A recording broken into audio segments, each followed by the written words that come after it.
All right, good evening.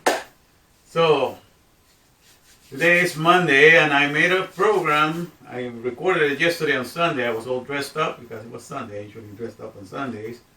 And I made a program, but I decided not to go with the title of what I had thought about. Because I woke up this morning and I was reading, today's Monday, and I was reading the news in the comics, that comes out there,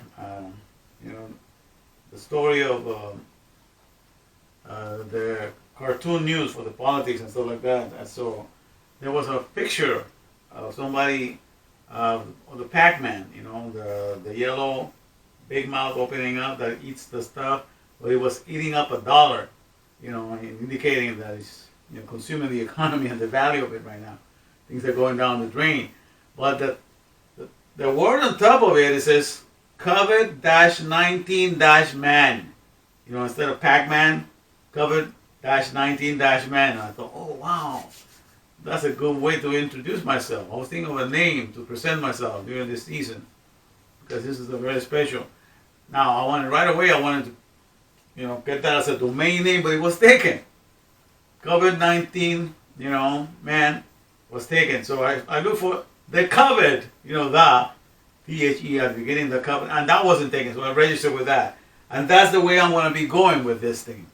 I'm introducing myself as the COVID-19 man, because what I find fascinating about this little virus, that's just has the whole world in an uproar right now, is that a little virus, can do more powerful things than all the superheroes that we, have grown up to believe in, just one little virus that's made out of protein and lipid, grease or fat,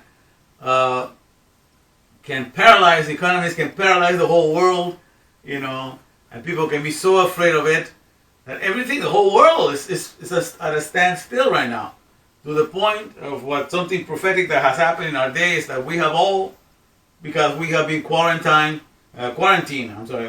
quarantine in our homes, we are all gathering in the clouds. Get it? The cloud technology. That's what runs, Facebook, runs the cell phone application and everything. The cloud technology has enabled us. So we are all gathering in the clouds now. Okay, and it's interesting because out of this cloud, a message of clearance, of understanding is going to come according to the prophecies of scriptures, from the book of Daniel and what have you. But, so this is what I find very fascinating. So I welcome you, each one of you, as the cloud gatherer that we are now, because we're gathering the clouds. We're in quarantine and we're gathering the clouds. And isn't that exciting?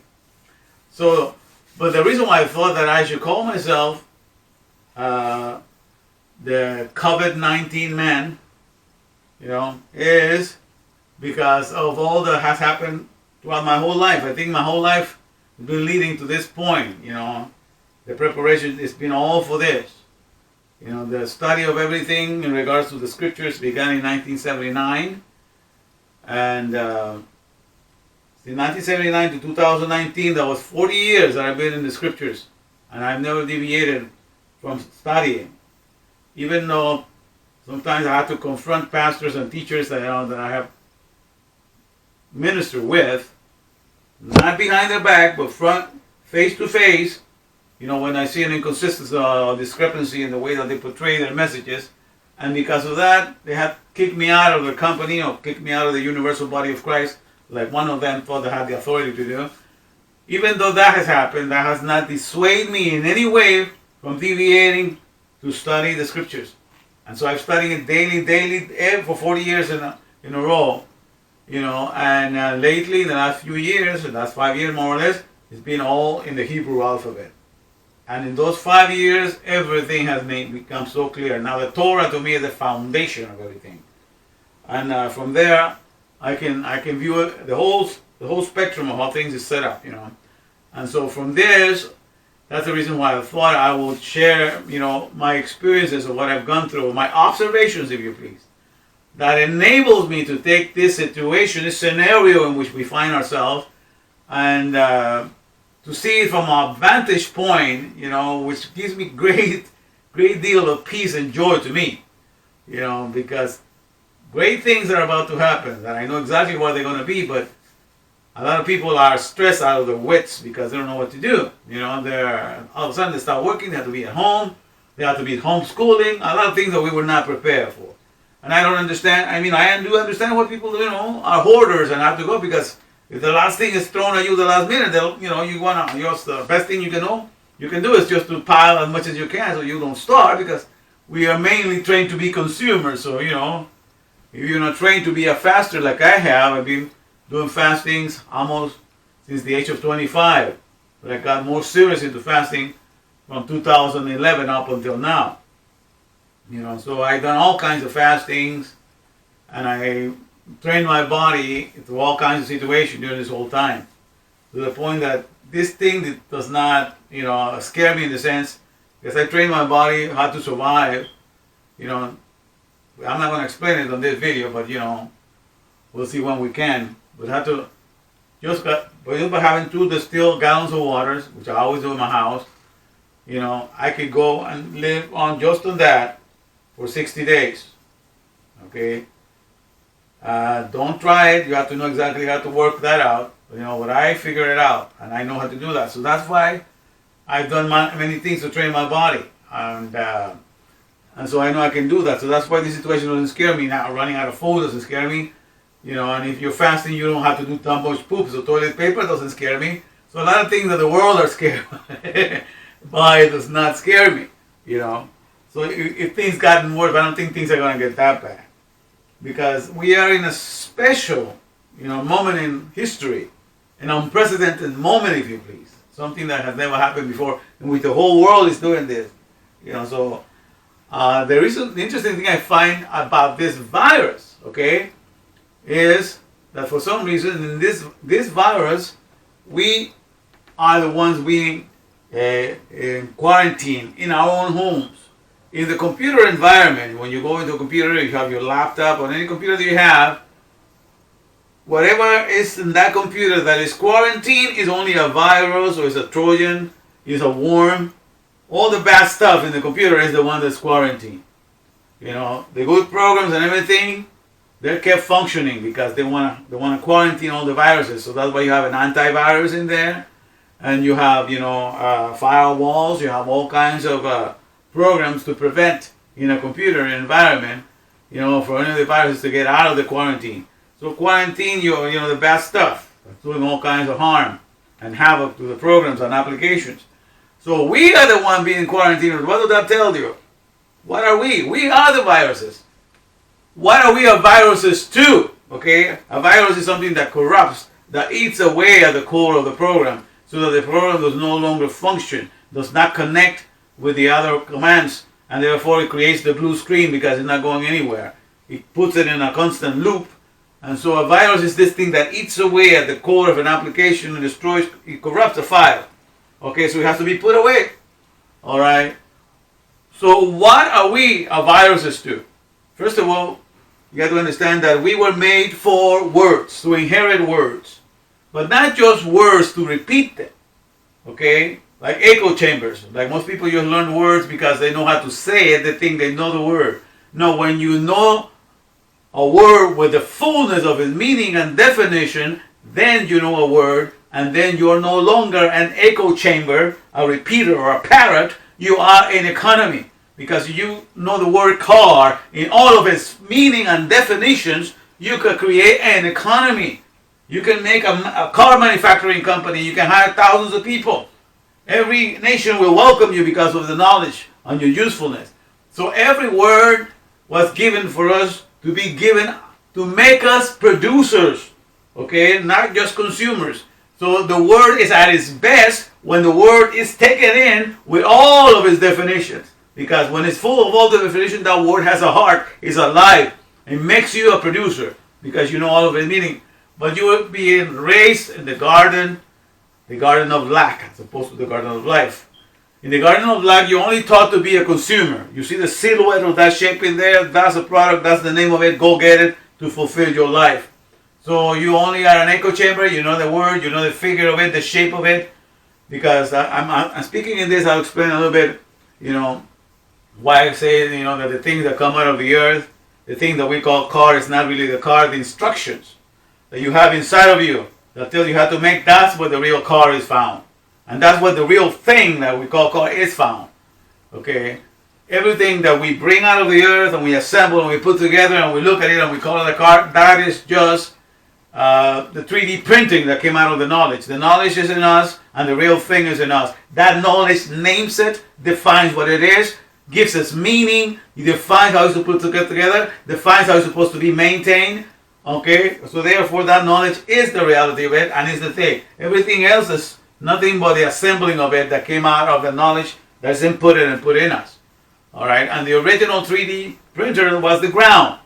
You know, the seed is planted in the ground. The seed is nothing but a software that tells the ground exactly what a plant is going to be. It's going to be a mango tree. It's going to be an apple tree. It's going to be a pear tree. Whatever it's going to be. Okay? And so you understand that in that scenario, that's how we work, you know, in this situation. And so, you know, that's so that's the main thing that I'm trying to do. So that's why I'm calling myself the COVID-19-MAN.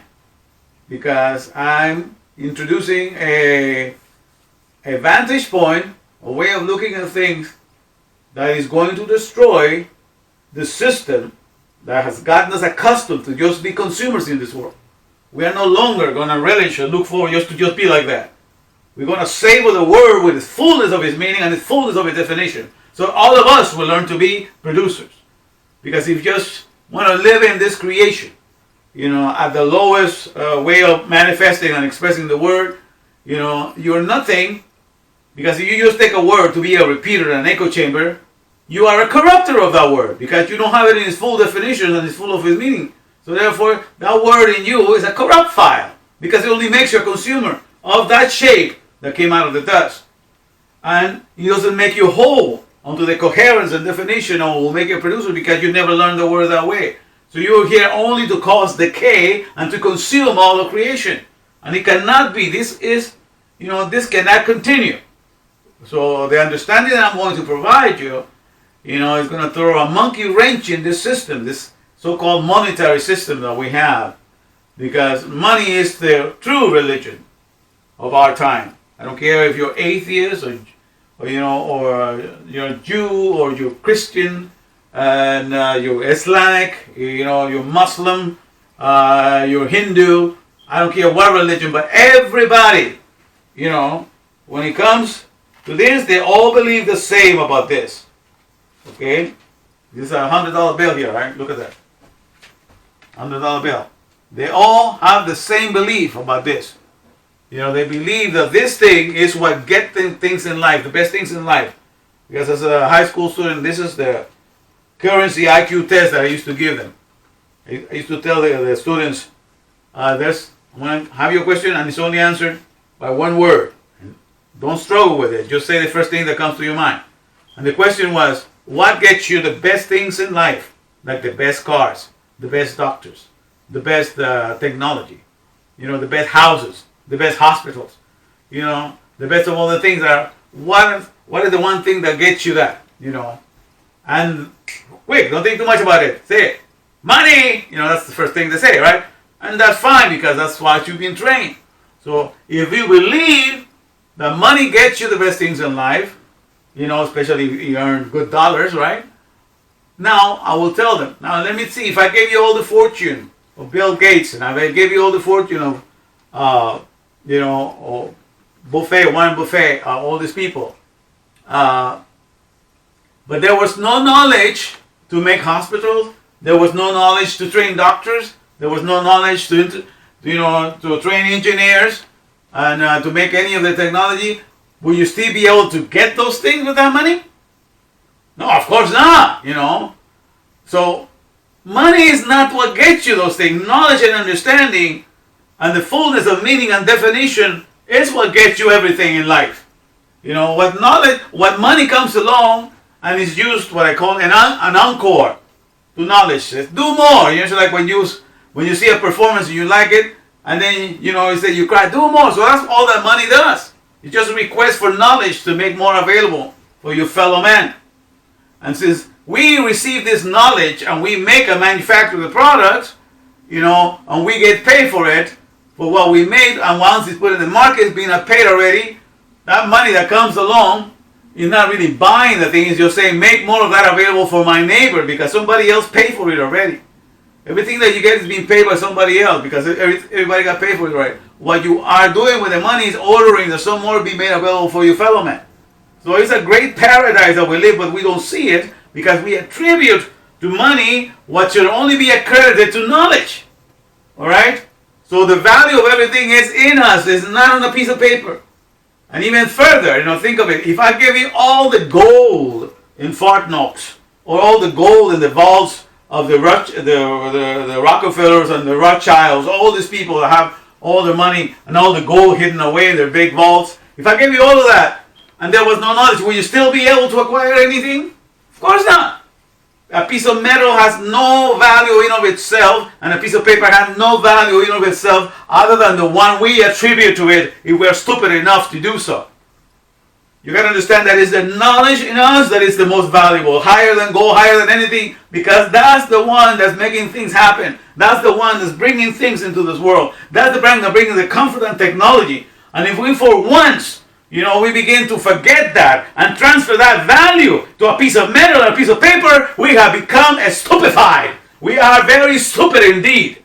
And anybody can fool us, and we are asking to be fooled. Alright, so that's the stuff that we're going to look at. I'm going to be confronting this big lie in the face and make you see where the true value lies, and it's not in a piece of paper or in a piece of metal. Because we're going to confront this economy face to face. I want to make you understand how money is run, how money is created out of nothing. And most of you don't know that. But you're going to get to see that the people that make money, they make it out of nothing, out of thin air. And you have to fill up the coffers, bring the money yourself. So you fill them out, they create the emptiness. And that's how it's gone. But I'm going to explain that further. So in the next portion, you'll see me all dressed up. That was something I did yesterday. But that's the whole idea. This is just the introduction. To give you an idea where we're going with this. But I will be known eventually as the COVID-19-MAN, for this generation. Because I want to bring you back into the true value of the wholesome word. The problem with mankind is not self-esteem, but word-esteem. He does not esteem, and he treats the word as it should be treated. The word should be treated as a wholesome word that always makes you a producer.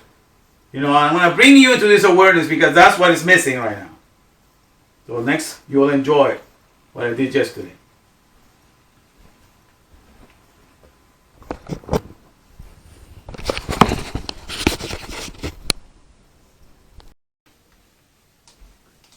Okay, good evening. And today is Sunday, a very historical day indeed. As far as I'm concerned, everybody that I'm hearing about, let's say this is the first time that they have experienced something like this, especially in this country. And for sure that's my first time as well. So to me it's a historical moment when something unprecedented like this happens. So, that's why I'm in my house, when all in quarantine, so I find this a very fascinating moment indeed. For those of you who do not know me, my whole complete name that was given to me when I was born on December 25, 1959. So we'll tell right away I'm 60 now. But in December 25, 1959, I was born and I was given 3 names. Zacharias, David, Emmanuel. And then my parents' last name in a Spanish country. I was born in Guatemala, so in a Spanish country you get your parents' last names. And so from my father I got Castro, and from my mother's maiden name I got Stevenson. So my whole name in Guatemala when I was born, in Puerto Barrios, Izabal. And Puerto Barrios, Izabal, by the way, they call it the land of God for some reason. The people over there, they nicknamed it that. So I was born in a place called Puerto Barrios, which they call the land of God over there, on December 25, 1959. And the name that was given to me was Zacharias, which means God remembers, or God puts together. David, which means the beloved. And Emmanuel, which means God with us. And then my father's last name Castro, which means comes from castle.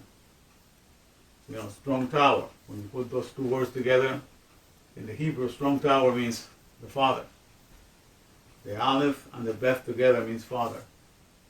And Stevenson means, Stephen means crown or corona, and son, so the crown son. So an interesting name that was given to me.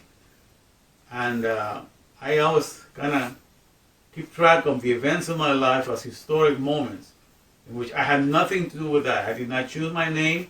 I did not choose the date of my birth. I had nothing to do with that, And so I also, when I try to find the connections, because life is all about connections. And the more you connect things in life, the more meaningful it becomes. And the interesting things, since I was born on December 25th, that means I might have been conceived on between March 22nd in 1959, which it was a Sunday, by the way. And so today is March 22nd, 2020, and it's a Sunday. So I looked up the calendar, and I must have been conceived during the week, because that's 9 months later, you were born. So I must have been conceived between the week of in 1959 on March 22nd, or on the week, so between that week, that Sunday to that Sunday, and the next Sunday was March 29. Okay, and during that week in 1959, Palm Sunday fell on March 22nd. That's supposed to be the triumphant entry when Christ comes in with a donkey and Hosanna. So they came in the name of the Lord. So that passage there. So I was born on Palm Sunday, celebration of the triumphant entry, or I was born on Easter Sunday, celebration of the resurrection. So during that week, in between those 2 weeks, that's a nice day to be conceived. But the interesting thing that as we're having, this coronavirus outbreak, a lot of people are being quarantined. So there's going to be a lot of Christmas babies, I think, that are going to be born, Yeah, because of the situation, what else can you do when you're in quarantine? So anyhow, so that's the best side of that. But in any case, I was born during that time, so it's an interesting thing to put together. But and another thing that I'm connecting with all of this, and I'm finding very fascinating, and you see, because the fact that this is the era where all of us, because we're quarantined, we are meeting in the clouds right now. Because I don't know whether you're aware of this or not, but everything that we can do now, if we communicate with one another, is done to what is called nowadays the cloud technology. Everything that is in your cell phone, all the apps, all the stuff that you do online to download or upload, all is done through the cloud technology. That's what it's called. The system nowadays, that allows us to share applications of pictures and data and what have you. All is controlled by the cloud technology. And I knew that we were in the cloud technology for a while, because most people live online, either on Facebook, spend more than 5 hours on it, or on other social media. And all of those things, uploading, downloading, transferring data, and all that is done by the cloud technology nowadays. And that's what it's called. So I did not make that up either. That's how it's named. Because it functions like a cloud, Even though the computers for the cloud are not based up on the sky. This is somebody's buildings or, and other places. They're not literal clouds, but a function of a cloud. They collect, they gather and then they send back, upload, download. Your behavior of a cloud, gathering, collecting, and then raining it back down. So because of the function of it, that is what it's called a cloud. This is technology nonetheless that is used today. So I'm saying welcome to all of you cloud gatherers, because we're gathering in the cloud. And those of you that know what I mean will understand why I'm bringing the word cloud. You know how to connect the sign of the times. We are a little bit of a zeitgeist. Okay? So we're living in very interesting times. And so I knew that we were in the time of the clouds right now, but I was wondering, there's a lot of people that are not necessarily using the cloud, especially the old folks, old people, old pastors, people that are my age, they did not grow with technology. I happen to be into computers the moment it started, from the time it started in the 80s, I was into it. And so I'm very familiar with it. So even though I'm 60 now, I'm aware of how that thing works and how to use a lot of the programs in there. And, but a lot of the old people my age, pastors and stuff like that, they don't get into media and stuff like that. But now that there's a quarantine, guess what happened? Now all people are sending me friend requests because even the pastor had to ask the young kids, to hook them up so they can do the services online because they can't go to the churches. So to me, this is a fantastic moment because we have been able to get everybody gathered in the clouds because we're quarantined. The whole world is in quarantine. So it was beautiful. So then I can see this prophetic moment to me that was promised that we were going to be gathered in the clouds, and from the clouds the message was going to come. Okay? And so, so that's a very fascinating thing that I'm considering, that we are cloud gatherers right now. Everybody's gathering in the cloud of technology, to share the message. And everybody's giving out either their songs or their inspirations. Preachers are preaching the sermons to it. But the whole cloud is right now. And this is the first week of the quarantine. Okay? And so what I want to share with you, is what has happened that has enabled me to be able to look at this situation and look at it in a way that, like I know a lot of people are stressed out of their wits. I mean, they don't know what to deal with. I mean, they, all of a sudden, no money here, all these bills are piling up, and most people live from paycheck to paycheck. They don't have really any. Just like I don't save either, So I use like everybody else. But when crisis like this occurs, it reveals what is that completes you.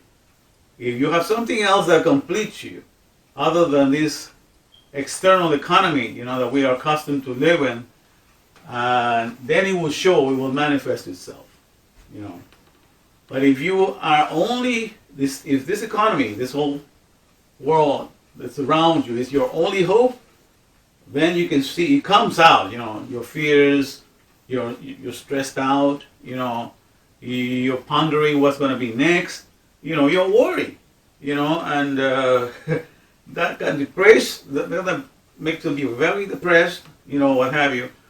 But the whole idea is to bring out, it just shows you what are you holding on to, what is the thing that sustains you, because you have to find out what completes you. That's what it comes down to, If you are complete, in what's really yours, then everything is going to be fine. Now, I'm going to share with you something that happened to me early when I was 8 years old. When I was 8 years of age,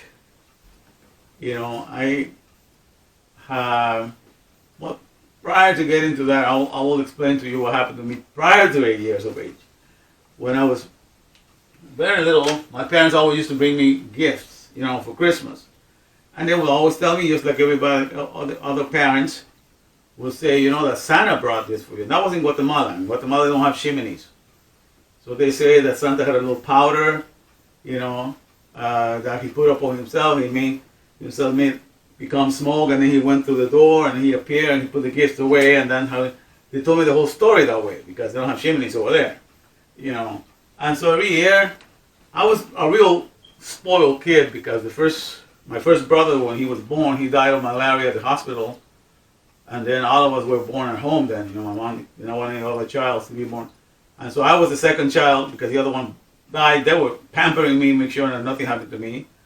So from a very early age, I grew up to be very chubby, and I was big, to the point, some of you know that even back in 2003, prior to that, I was 350 something, I was really big. But that's how I used to be. I was really pampered and well fed, and they gave me all kinds of gifts. They spoiled me real good, but they told me this story. So remember when I started to go to school, the first year I went to school, the teacher had asked, because the school starts over there in January, from January to October, Guatemala. I went to this school called Bedoya de Molina, and they asked, so what did you guys, do this Christmas? You guys, anybody got gifts? And I said, yeah, yes, Santa got me a bike. Everybody, I was just, he was ready to testify for Santa that he was being so good to me, And when I said that, all the other kids started laughing, in the classroom. And I was thinking, okay, what's so funny about that? And I said, didn't Santa get you something? And then they just laughed some more, And then one kid asked, so how did Santa get into your room, and how did he get to? And then I explained the story in the whole class. I was, no shame to say it, because that's what I was told. He has this powder, he makes himself to smoke, and he gets through the edges of the door, and then they was cracking up, And at the end of the class, became one kid that had become my friend there. He said, "Man, the parents come up with that stuff, man, but Santa is not really real, man. Your parents give you that stuff, So I remember I went to my house that day at the end of school. I was really mad at my parents, I told them, "Hey, is Santa real or not?" They just sat me down and said, "Well, we just giving you the gift." But as they tried to explain to me, but the thing is, I got embarrassed in the whole class, and I understood. In a way, some kids is innocent lying, they call it, But I'm happy that it happened to me early in life, because then I understood. Your parents, your own parents that give you birth, can lie to you. They can tell you a lie just because everybody else does. So from an early age, I developed a mind that people can just lie to you. Because if I understood, if my parents can lie to me, then everybody else can lie to me. That was just established right then and there. That if my parents can just come up with a lie and just lie to me like that, then anybody else can lie to me. So from that point on, I was very watchful, very leery of what people said, whether I was going to believe them or not, And so it went up to the third grade, I remember. When you go to school, you get the kids to, when you go to our recess, not the 8th grade, I'm sorry, when I was 8 years old, like 3rd grade, almost getting to the 3rd grade, the kid will go out of recess and they start playing, who is the greatest superhero type of thing, And they will play the games of, I am Aquaman, I'm Superman, I'm Spider-Man, El Hombre Araña. That was in Spanish stuff or whatever, the Spanish country. But they will play, who is the best superhero, and they'll say why, what are the qualities, what powers I control, what I have. And I will play along with them, But I got to the point that I wanted to think of coming up with a hero, a superhero, that I could bring up to them, so when we'll play that game, but this superhero will be unchallenged and undefeated. I mean, like the best superhero I can come up with, right? Because we just play the game to bring up, they identify, go to recess and you will play in the game with your little friends, identify. I'm Superman today, I take this on Superman, and then we will be bragging about our powers. No, I can beat you because I have this and that. And that will be the stupid argument as little kids, and we will play that way, But then I thought to myself, I'm going to come up with some hero, that nobody can defeat. And one of the days that they came out, like usual, they were taking dibs on the names, and I said, well, today I'm going to, be the best superhero there is. Who's that? And I say, Palabra Man, or El Hombre Palabra, which is the word man. Okay? Now, I call it, at this point in my life, I don't call it the word man anymore, but I call it the davar man, because davar is the Hebrew word for word. And in the Hebrew, I have understood more about the meaning of words than in anything else. That's why now I call it davar man. That's my superhero. But at that time, I did not know any Hebrew. So in Spanish, I call it palabra man, or el hombre palabra, or the super palabra, something like that, something that conveys that idea. And then he said, so, word man, what are his powers? Well, the word man owns all the words in existence. He's the owner and the maker of the words. So that whenever you need to use anything, any word, you have to take it from him, or he have to let you use it. And they thought about it. I've never seen any comic like that. No, but that's, that's the one I made up. I told him, what do you mean? That's not fair. That's cheating, man. Says, what do you mean? I told him, those are not real either. Spider-Man is not real. Superman is not real. It's a cartoon that somebody wrote. So I can't make my own. That's what, that's what I told the kids. No, you're a cheater, man. Because, they understood that since I am the owner of all the words, and they have to use, what I have, then that will make me be on top of all of them, because whatever they call themselves, they were using words. And therefore, they were depending on me because I was the word man.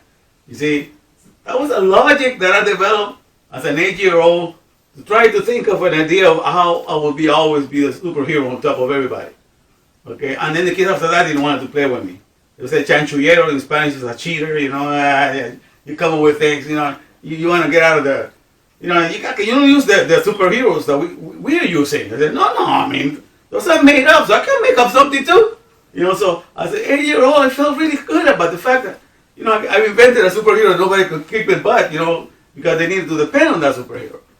And I felt really good about it, But the kids would not play with me anymore because, they really couldn't defeat. If that was my power, they couldn't defeat me, So they have, and besides they couldn't identify, they never heard of that one before, But that was the case, so that's how it started, Now, in that age, as a kid, as an 8-year-old kid, I was just trying to come up with something so I could defeat everybody, Just the idea, when you're a kid, you wanna always win, So just to play a game in which I will always come out the winner.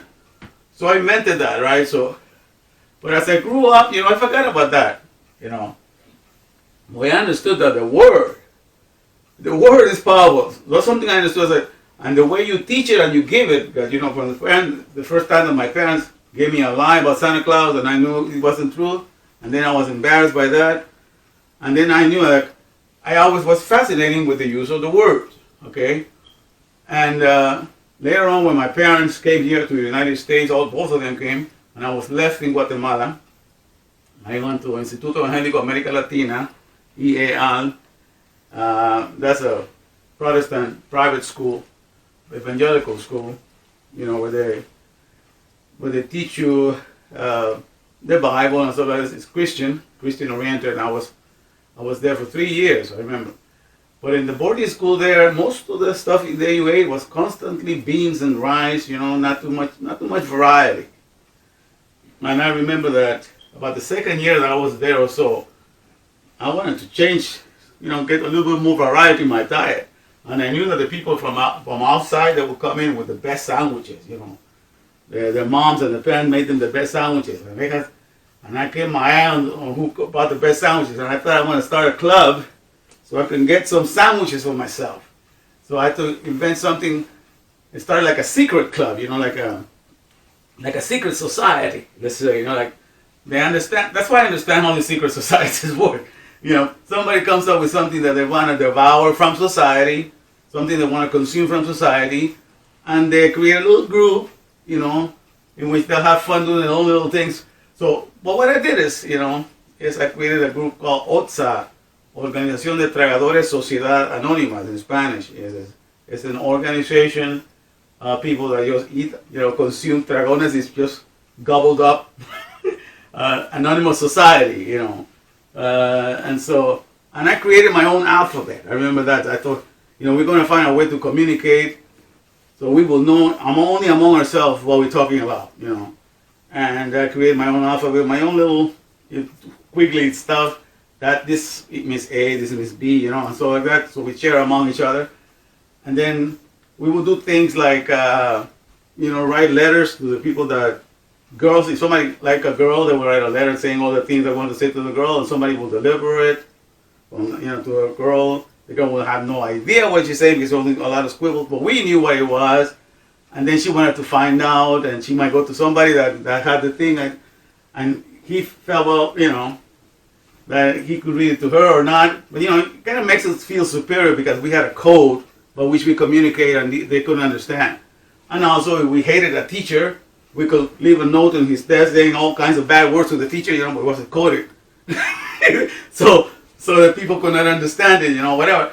We just, but the thing is, So we have fun with that, just because we could communicate and pass messages to another and say things to others in a way that we only had the code and we could decipher it.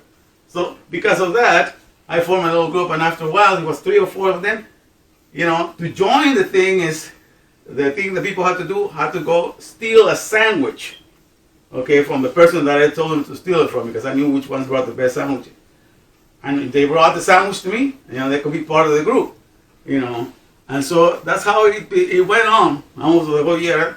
It wasn't that much. At the end, it was just maybe about 12 or 13, I think kids that were part of it, But we just did things like that to have fun, And at the end, I was hearing that there was even a group of girls forming that did that, called themselves OMSA, which I never find out about. I was being told about that, but I never paid any attention to that.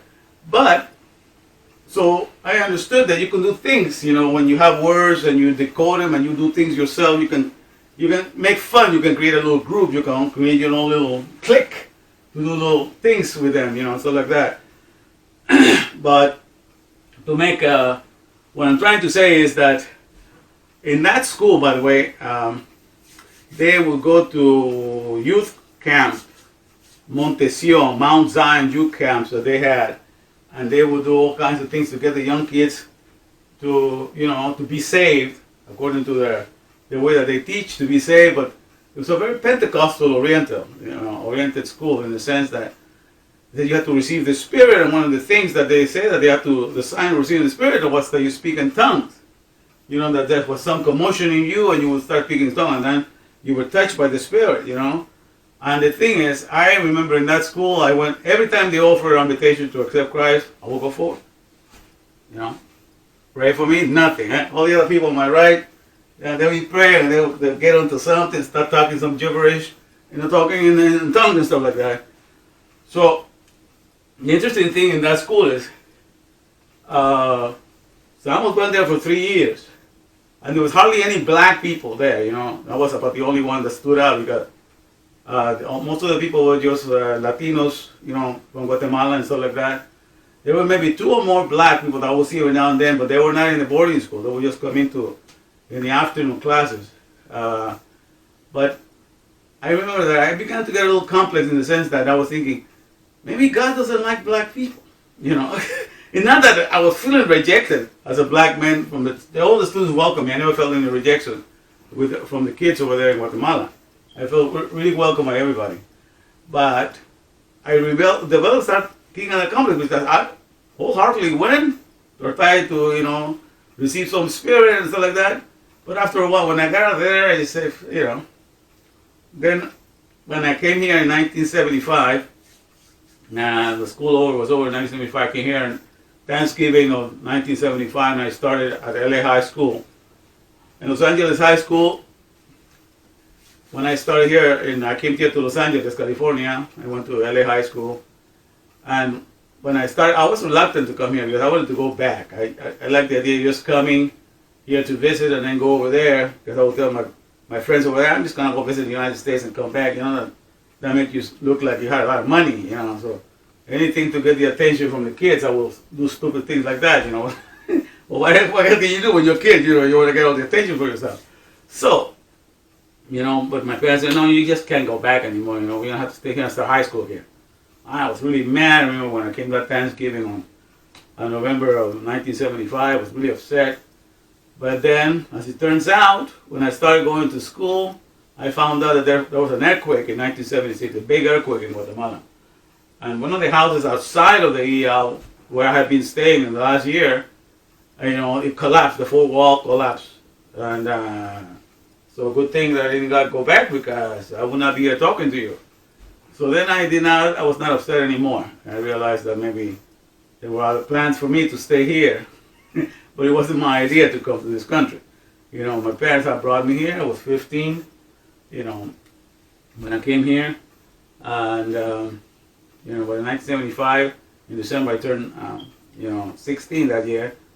But in any event, so I started high school here. Went to high school here. I found the first day out, I went to LA High, I met one of my friends from over there. His name is Luis Huarca. He's my lifetime friend. He's in Facebook. He's one of my best friends now. up until now we know each other. And so I met him. He took me around in campus and everything, and and all that. So I went 3 years to that school. Graduated in 1978, and then I went to USC. Okay. Now, when I went to USC, the first year I went to USC from 78 to 79, I started in September 78, to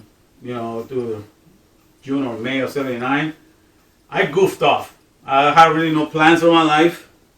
I had no idea what I wanted to do. All I know is I just went and I got an A.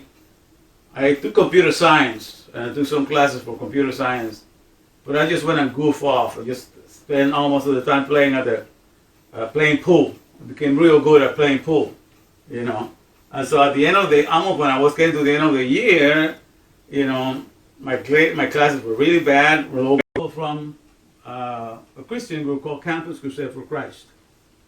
So that was in 1979, like at the end of March, or by the middle of March, or the end of February of 1979, that I began to get involved with them. And then those other people, and they were studying the Bible, And I remember the first guy that came and talked to me had a little booklet called The Four Spiritual Laws or something like that. And then before he could talk to me, I said, look, man, I went to this Christian school over there in Guatemala. Went forward, and God never accepted me. I mean, I was waiting for somebody to touch me with the Spirit, and never did. And then he said, well, who told you that that's the way you become a Christian, But that's the way they told me there. So no, all you have to do is believe in the Word of God. Believe and trust the Word. Well, I believe in the Word. I trust the Word. I've always done that, I believe that the Word is powerful. I have no problem with trusting the Word. But this is not what they told me there. So then that got me interested, and I went there, and that's when they got me to studying the Word more in depth, with strong concordance and Hebrew references. That's when I started doing that. So since 1979, that's when I seriously began to read the Scripture. But I came in through it, through the Christian religion, okay? So all this time, I have been through it, even though from 1979 to 2019, that was 40 years of my life that I have never deviated from studying Scriptures every day. I have really gotten into the Scriptures, and whether I went to churches, and I was in different churches, after a while, when I had to confront them because of the doctrine or for deviation from doctrine, they would kick me out of church. So one church I was even excommunicated from the universal body of Christ. Because I was in disagreement with what the pastor was saying. And I did not say it to anybody. I went to tell the pastor himself that I didn't think that he was doing the right things. And he just had me excommunicated because, I was not, obeying them, but had the rule over them. So I got kicked out of that church, and they even sent me an official letter, and they said that I was a pariah. I was like, something that nobody should associate with. So I have grown like that. People kicking me out because I confront them in their, in the disparities and their inconsistencies. So churches have kicked me out. People don't like the way I do. But the thing is, I know what I read in the Bible. But it's not until now, that the last few years that I have gotten into the Hebrew. Okay? And now when I got into the Hebrew, and the alphabet, the pictorial alphabet especially, that has made me understand more about what the Word is for us than anything else. Than all the stuff that I ever learned in Christianity. All the years that I spent in Christianity. And I come to the point, at this point, in this juncture in my life, that the first 5 books, the Torah, is the essence and the foundation of everything. And it's there that I boast and I brag about.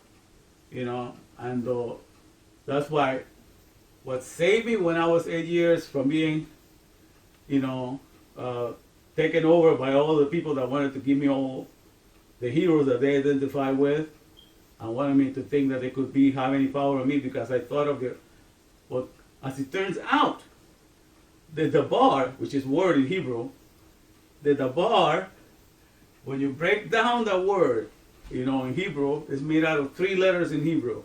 The dalet, which is a door, or a gate. And gate in the scriptures is government, or it's controlling a government. Those are sat in the gate. Those are the control the city. So it's a gate or it's a door, and it's in the Hebrew words. The words have to be used for their function. Okay, and that's how. What's the function of a door? To have access, to enter. A government gives you access to there or not. So in access, a door, and Beth in the pictorial Hebrew is like a floor plan type of thing. It looks like but it's a house. Stands for house. So it's the door of the house, and then it's Resh. And Resh is the picture of the head, which is the ruler, the one that's on top, the one that's ruling, the top dog. So you take those three letters for the bar, which means word. It just means the access or the entrance to the house rules. Okay, the entrance to the house rules, or the entrance to the rules of the house. So access to the house rules. And so when you try to look in English for a word that comes closer to identifying what is that will be the closest word I can think of, economy. Because eco means house and nomos means laws. The house of laws or the house of rules. Economy has to do with businesses. So economy, so dabar in Hebrew is a complete word. It's access to the floor plan that has the rules, or houses to the house of the rules. Okay? And so when you try to look for a pictorial, a picture of that in this world, you have to think that all the buildings that have access to them, and inside of them that hold the pattern or hold the manual, so all of that is a picture of what a dabar, the word dabar in Hebrew is. Okay, it's a wholesome word. So dabar is the word for business. Another word for thing, dabar is business. It's translated in many different things, like a promise, business. But the translation into English is many words. But dabar is, in other words, a wholesome word. So a wholesome word can create an economy. When you have a word with all its meanings and definitions, then you have an economy. When you have a word that you teach to the customer or the consumer, that's an echo chamber. That's just a sounding symbol, just generating a sound. And after that, the only option you have is to be a consumer, because you do not know the wholesome word. When you know the wholesome word of a car, you create a car company and you run an economy. Well, that's the whole idea in Hebrew. In Hebrew, the idea is that the dabar is a wholesome word. And when you have a wholesome word, you have functionality and you are able to run an economy. Okay, so when you begin to see that, so you begin to understand, that God is a creator. And a creator, every creative agent or every creator is interesting that what he makes is functioning. And that's what the word tub, which is good, that's what it means in Hebrew, to function. So the inheritance of every word that is wholesome, it inherits functionality. So that's why when God has made something, he saw that it functioned. And he saw that it was good. So it inherits functionality. The first thing that a creator does is to make sure that something functions. So I began to understand that. So when you begin to get into that, then you begin to see, that the bar is really everything. Because in the end, one thing, you've been told that you come into this world and there's nothing you can take out of this world. But as far as I'm concerned, you come into this world and the only thing that you get in this world that you can take with you is words. It's words, the words that you receive, and you carry those with you all the time. And so it's important to associate yourself with words. You have no choice about that, but it's important to associate with the right order of words. Because the right order of words, gives you the vantage point from the creator of this world or the vantage point from somebody else that has nothing to do with the creation of this world. And if you get the wrong vantage point, the wrong point of view to look at this world, you're going to be distressed out of their wits like most people are right now, because they don't know how to deal with the situation before them. But they don't understand that the reality behind everything is not what you're looking in front of you. All the stuff that you look in front of you, all the houses, all the cars, all the money, all the people, everything, compared to the Word of God, is nothing. Compared to the Word of the Creator, it's like it's just, a vapor. It's just like it's nothing, because everything is in the Word. The Word is the reality behind everything. Okay? let me just put it in a way that you can understand.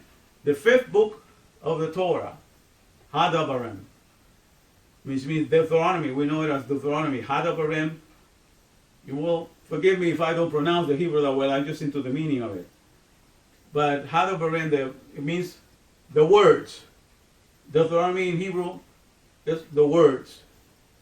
That's in Hebrew. You know, the word dealt, nomos, which when you get Deuteronomy, that means 2 times the law. You know, that's the way, the meaning of that. But the Hebrew is, the Devarim is the word, but also Devarim stands in Hebrew for things and for words. So things and words in Hebrew are synonymous. They're the same. One or the other are the same. You know, so a thing is just the same of a word, because anything, whether it be a person, place, or whatever, will not have a name, will not be ascribed a definition of what it is, will not have a function if there was no word to name it and to say how it's put together and to say how it should function. So it's as simple as that. Okay, let me see some. Oh my God. Hold on a sec.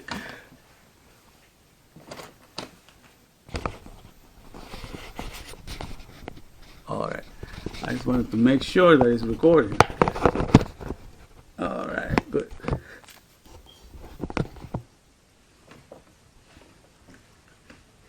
All right. I think we're okay. I think it's low now, but it's just, I thought that I had to press the right button there, but it was working. All right, let me see. Okay. So, as I'm explaining, that's what we need to understand. So the thing is, you know, when something is made, people write down the schematics, the measurements, they call them, they name the project, whatever it is going to be, a service or whatever it is they're going to create. And out of the instructions of that, you know, they memorize everything, they're all in agreement with it, and then they go and get the materials and put them together and assemble. And what comes out of the directions of this word that gives the name of it and everything is the projection, or, you know, of what it's telling you. So once you drink this into inside of you, then you become the equivalent of a 3D printer. You can assemble whatever this thing is directing you to do, and voila, you create a shadow. Everything that comes into this world is only a shadow. It's what I call a picture or a shadow, you know, of oops, let me see something. How would it go?